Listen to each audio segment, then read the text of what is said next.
ముఖ్యమంత్రి 3 రాజధానులు కడతాడంట అంటూ టీడీపీ నేత చంద్రబాబు నాయుడు ఎద్దేవా చేశారు. మంగళగిరిలోని పార్టీ కేంద్ర కార్యాలయంలో జయహో బీసీ కార్యక్రమం నిర్వహించారు. బీసీలను వైసీపీ సర్కారు మోసం చేసిందని చంద్రబాబు ఆరోపించారు.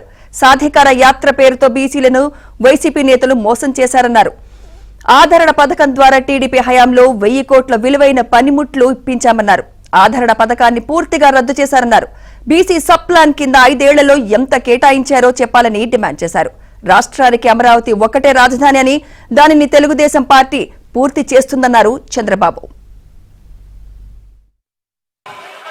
రాబోయే 40 రోజుల్లో ఏ కార్యక్రమం చేయాలి, ఏ విధంగా మీరందరూ ప్రజల్లోకి వెళ్ళాలి, ప్రజల్లో చైతన్యం ఎట్టజేయాలో చాలా స్పష్టంగా చెప్పారు. బీసీలకు లేని నైపుణ్యం ఏంటని అడుగుతున్నా, బీసీల్లో లేని నాయకత్వం ఏంటని అడుగుతున్నా. ఇన్ని ఉన్నాయి. ఏ పని కావాలన్నా సమాజానికి ఆ పని చేసేది మా బీసీలే తప్ప వేరే వాళ్ళు కానే కాదు. ఒక వడ్రంగి కావచ్చు, ఒక కార్పెంటర్ కావచ్చు, లేకపోతే ఒక మేషనరీ కావచ్చు, అందరూ బీసీలే ఉంటారు. అందరూ కూడా అంటే మనం అందరం ఒక విషయం ఆలోచించు. ఒక పెళ్లి జరగాలన్నా ఒకప్పుడు ముందుగా గుర్తొచ్చేది నేరుగా స్వర్ణకారుడే గుర్తొస్తాడు. ఫస్ట్ ఆర్డర్ ఇచ్చేది మంగళ సూత్రానికి ఆర్డర్ ఇచ్చిన తర్వాతనే పెళ్లి కార్యక్రమాలు ప్రారంభించేవాళ్ళం. జనాభాలో 50% బీసీలు. అనునిత్యం ఏ కార్యక్రమం కావాలన్నా ఆ కార్యక్రమాన్ని జయప్రదం చేసేది బీసీలు.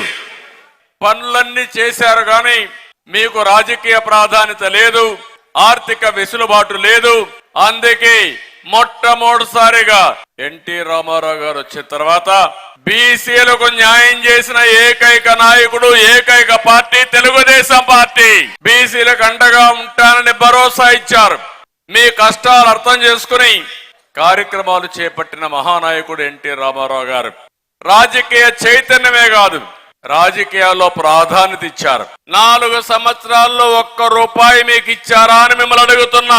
రాజశేఖరుడు ఉన్నప్పుడు నేను సవాలు విసిరేవాడిని. ఒక 2-3 కార్పొరేషన్లు పెట్టి అక్కడ కుర్చీలు బెంచీలు కూడా లేకుండా నిన్ను కార్పొరేషన్ చైర్మన్ ఇచ్చాం, నువ్వు పోయి పని చేసుకోమంటే ఎక్కడ కూర్చోవాలో తెలియని పరిస్థితి ఆ రోజు.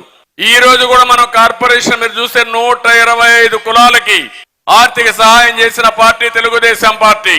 గోడౌన్ లో కొన్ని 100 కోట్ల విలువ చేసి పరికరాల్ని మూలన పెట్టింది ఈ వైఎస్ఆర్ కాంగ్రెస్ పార్టీ అని చెప్పి కూడా మీకు తెలియజేస్తున్నా. అంటే మీకు ఇవ్వడానికి వాళ్ళకి మనసు రాలేదు. కార్పొరేషన్లు పెట్టారు. ఎందుకు ఆ కార్పొరేషన్లు? కడాన 4 గీసుకోవడానికి కూడా పనికిరావు కార్పొరేషన్లు. 1 రూపాయి ఖర్చు పెట్టారా అని మిమ్మల్ని అడుగుతున్నా. ఎక్కడన్నా 1 రూపాయి ఖర్చు పెట్టారా? దేనికోసం సాధికార యాత్ర నాకైతే అర్థం కాదు.